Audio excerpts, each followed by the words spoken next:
Et j'ai envie de commencer tout de suite par un peu par l'actualité, puisqu'hier a été annoncée la confirmation de la revalorisation de l'allocation aux adultes handicapés sur 5 ans. Donc on pourrait nous dire, et d'ailleurs on l'a déjà dit hier, mais là on pourrait nous dire, oui mais de quoi vous vous plaignez finalement, vous voyez bien la solidarité, les coupes sociales, ça ne vous concerne pas. Vous voyez bien, et hier le président de la République a bien dit qu'il allait confirmer sa revalorisation.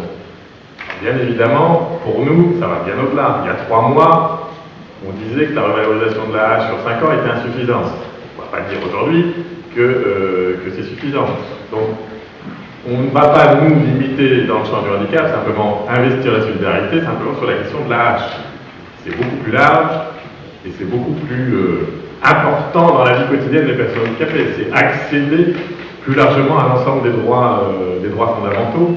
C'est l'accès à la santé, Christian Saout en a parlé, même quand on touche la hache, même revalorisé, quand on doit dépenser des franchises médicales, des participations forfaitaires, je ne suis pas sûr qu'on soit véritablement dans le respect des droits fondamentaux et de l'accès à la santé.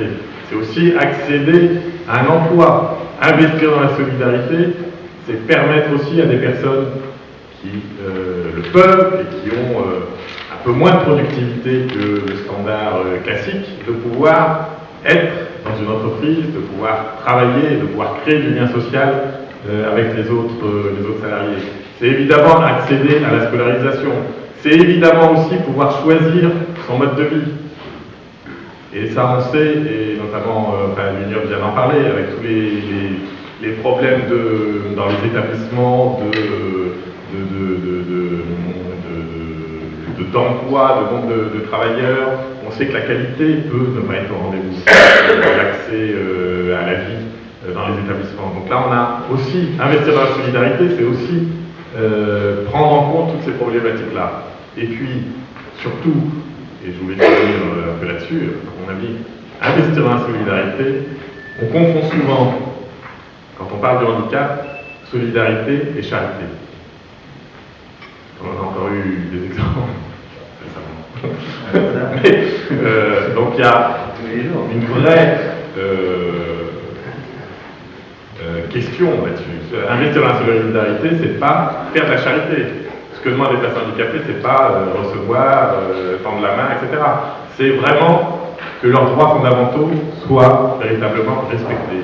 Et effectivement, comme ça a été dit par les 3 précédents intervenants, on a actuellement des doutes, on a des mesurettes, des mesures qui arrivent d'un côté, on ne sait pas très bien comment, par un amendement, etc., qu'il faut regarder des annonces dans la presse, démentir, reconfirmer, redémentir. À la fin, on n'y voit pas très clair, il n'y a aucune logique d'ensemble. Une des dernières annonces, c'est aussi sur la fiscalisation des dons, qui vont pouvoir, si c'est adopté, poser un véritable problème pour les associations, et donc pour remplir leur mission. Dernier mot, parce que j'ai vu un article de La Croix d'aujourd'hui, le contenu est très bien. Je voudrais réagir sur le titre. Les associations se défendent pour leur mission. Je pense qu'il ne faut pas réduire cet appel d'aujourd'hui à ça. Enfin, moi, si je suis là, ce n'est pas pour défendre les missions de la FNAC, évidemment.